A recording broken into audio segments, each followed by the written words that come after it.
मैं लाइव हूँ, मुझे पता ही नहीं चला कब मैंने कैमरा ऑन किया।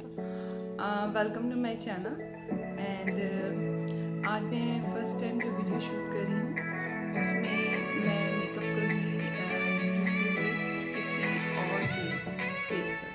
तो यानी कि मैं अपने फेस पर, तो आपने मेरा मेकअप देखा ही है।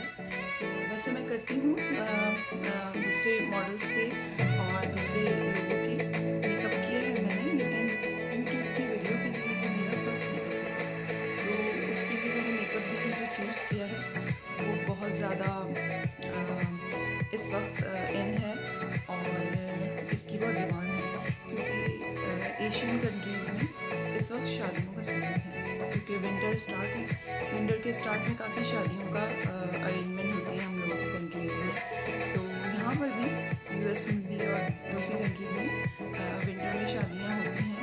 तो उस लिहाज से अगर आप देखा जाए तो मैंने वलीमा ब्राइडल लुक किया है। तो आप देखिएगा और मुझे बताइएगा कि आपको मेरा मेकअप कैसे लगा।